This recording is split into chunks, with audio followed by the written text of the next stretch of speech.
구독, 좋아요 눌러주세요. 안녕하세요. 슈리의 평생투자 슈리입니다. 작년에 기억하시는 분도 계시겠지만 DLS라는 상품이 문제가 되었었던 적이 있죠.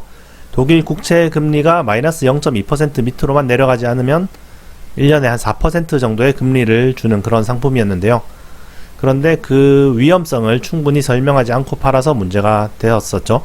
실제로 독일 국채 금리가 마이너스 0.7% 이렇게 내려가면서 원금을 거의 다 날린 그런 투자자분도 생기고 했죠. 금리는 아주 쥐꼬리만하게 4% 정도 주는데 원금을 다 날릴 가능성도 있는 그런 상품이라서 좀 논란이 되었는데요. 그러면 위험도 크지만 금리도 아주 높은 그런 ELS 상품은 어떨까요? 한번 들어보세요. 조건을 가입하고 싶은지 안 하고 싶은지. 이건 지금 판매되고 있는 상품은 아닌데 뭐 이런 비슷한 것들이 많이 판매되고 있어요. 기초자산이 테슬라와 엔비디아 두 종목인데 이 테슬라와 엔비디아 둘 다 1년 안에 최초 기준가격, 그러니까 ELS 가입할 때의 가격의 45% 미만으로 하락한 적이 없으면 세전 28%, 무려 28%의 수익률을 준다는 겁니다. 그러니까 테슬라와 엔비디아가 55%가 하락하지만 않으면, 그러니까 반토막보다 더 나는 거죠. 그렇지만 않는다면 1년에 세전 28%의 수익률을 준다는 거예요. 세금 떼도 뭐 거의 한 24% 정도 되겠죠. 그런데 이게 하락하면 45% 미만으로 하락하면 그 하락한 만큼, 둘 중에 큰 폭으로 하락한 만큼 원금 손실이 발생하는 거예요. 예를 들어서 한 60% 하락했으면 60%의 원금 손실이 발생하는 거죠. 둘 중에 하나만 60% 하락을 하더라도. 자, 조건이 어때 보이나요? 좀 가입하고 싶지 않나요? 1년에 28%의 수익률을 주는데 테슬라와 엔비디아가 반토막 넘게, 그러니까 55% 넘게 하락하지만 않으면 28%의 수익률을 준다는 거예요. 테슬라와 엔비디아가 반토막이 잘 안 날 것 같잖아요. 그렇죠? 설마 뭐 반토막이 나겠어? 반토막이 아니라 반토막보다 더 55%가 하락해야 돈을 좀 날리는 건데 그럴 확률이 거의 없을 것 같은데 28%의 수익률을 주면은 왠지 좀 가입하고 싶잖아요.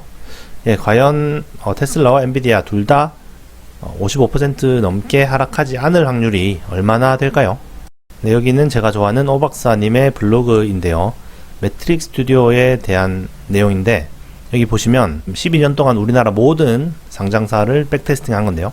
1년에 50% 이상 하락을 경험할 확률, 그러니까 한 종목을 샀을 때 50% 이상 1년 내에 하락할 확률이 25%라고 합니다. 그러니까 한 4종목 정도를 사면은 그 중에 한 종목 정도는 1년 안에 50% 이상 하락을 하는 적이 있다는 얘기죠. 그러면 아까는 그 테슬라와 엔비디아가 55% 하락을 해야 되니까 그 정도면 그냥 대충 55% 정도 1년 안에 하락할 확률은 그래도 뭐 한 20% 정도는 되겠죠. 20%라고 치면은 그러면 테슬라와 엔비디아가 둘 다 하락하지 않을 확률, 55% 이상 하락하지 않을 확률은 0.8 곱하기 0.8이겠죠. 그러면 64%가 됩니다. 그러니까 둘 다 하락하지 않을 확률이 64%니까 돈을 날려먹을 확률은 36% 정도 되는 거죠. 그러니까 이 테슬라와 엔비디아 두 종목으로 이루어진 이 ELS를 가입을 했을 때 이게 터져버릴 확률, 그러니까 세전 28%를 얻는 게 아니라 오히려 45% 아니 55% 넘게 이렇게 돈을 날릴 확률이 36% 정도 되는 겁니다. 그러니까 한 3년을 투자하면 1년 정도는 이게 하락 조건이 충족이 되어서 돈을 엄청나게 날릴 그런 확률이 매우 높다는 거죠. 자, 두 번을 뭐 세전으로 28%를 먹어도 한 번이라도 뭐 한 55%가 빠져버린다, 뭐 60%가 빠져버린다 이러면은 오히려 손해가 나는 거거든요.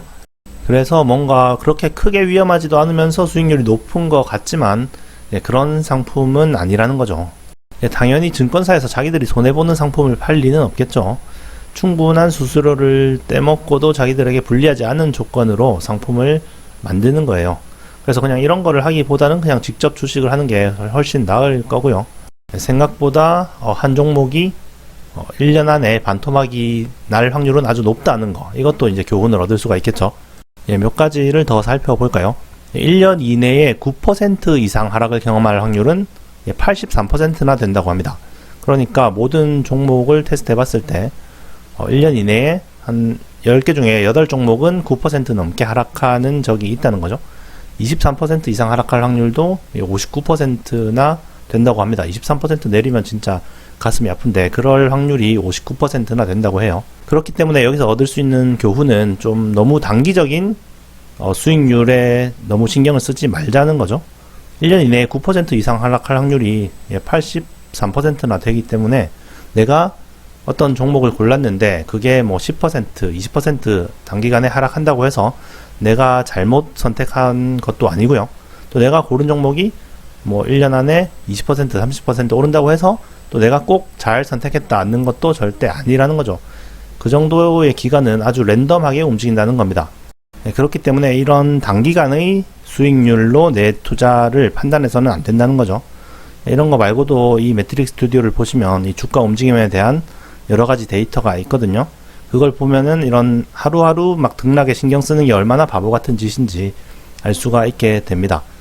그래서 이거 한번 꼭 읽어보시면 좋을 것 같고요. 어쨌든 그런 ELS 상품 웬만하면 가입 안 하시는 게 좋을 것 같아요. 좀 수익률이 높아 보여도 그만큼 그보다 더 큰 위험이 항상 도사리고 있다는 거 항상 기억을 하시는 게 좋을 것 같고요. 예, 위험하지 않은데 수익률 높은 그런 투자는 있긴 있어요. 그건 아주 좋은 종목을 열심히 공부해서 고르는 거죠. 그런 종목을 고르면 위험은 낮으면서도 수익률 높일 수가 있습니다. 그건 열심히 공부해야 되는 거죠. 쉽게 얻을 생각은 하면 안 될 것 같습니다. 오늘도 시청 감사드리고요. 또 다음에 뵙겠습니다. 감사합니다.